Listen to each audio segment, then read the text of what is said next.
Թե իր վիրավորական արտահայտությունները։ Բարոն ձեզ։ Ես տեղում եմ։ Տեղում եք, բայց առողջապահության հարցերի մշտական հանձնաժողովի անդամ եմ Ապալյանը, նպատակահարմար չի գտնում ձեզ ընդունելու։ Իսկ միայն Միայն ձեզ չենք ընդունում, քաղաքացիների ընդունելությունը դուք համեցեք ներսից։ Շրջան հարցերը գրավոր հարցը ներկայացրեք,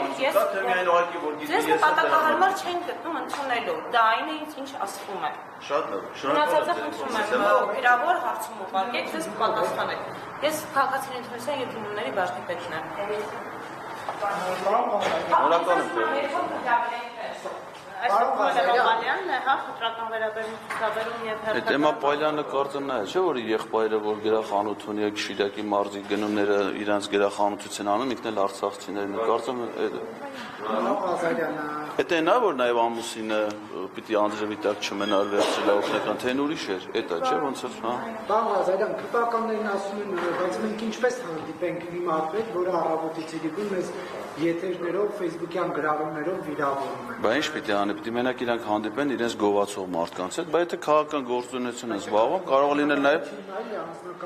անձնական վիրավորանք եթե լինի, ես կարծում եմ իրանք կարան օգտվեն վիրավորանքի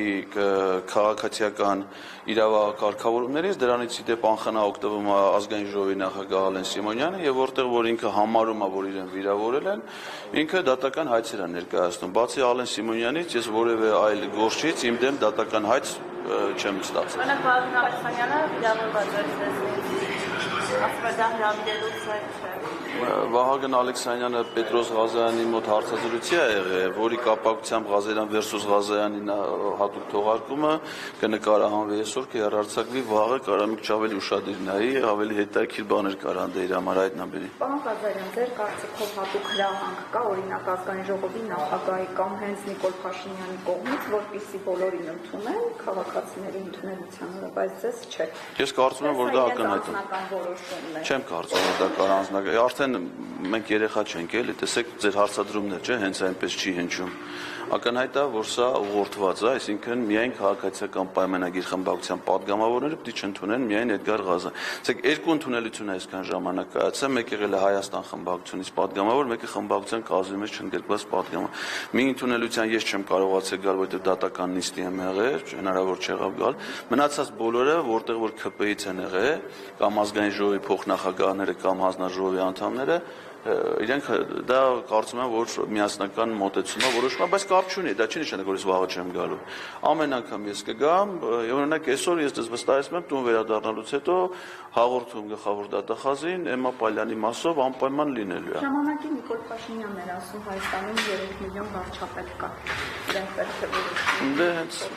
սա ի դեպ ասեմ, բացի դրանից, որ իրենք իրենց բոլոր խոստումներից են հրաժարվել նաև քաղաքացու նկատմամբ վերաբերմունքից, սա նաև աննախադեպ է ընդհանրապես քաղաքացի պետության հարաբերություններում։ Ես ինքս մարզպետ եմ եղել եւ մենք քաղաքացիների ընդունելության օր ունեինք։ Միջինում օրինակից մոտ հերթագրում էր մինչև 70-ից 80, երբեմն եղել է 100-ից ավել քաղաքացիներ են մասնակցել։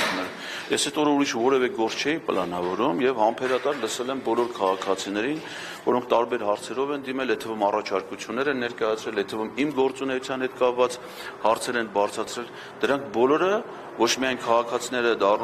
արժանանում են ընդունելության, դա մեր պարտականությունն է, այլև նրանց բարձրացրած հարցերը պետք է սահմանված կարգով ընթաց տան։ Դա իրենց պարտականությունն է, այսինքն սա նաև պարտականությունների կատարումից խուսափում է, ինչը որ աննախադեպ է։ Հաջորդ հանձնաժողովի նիստը որն է, որին եք գալու։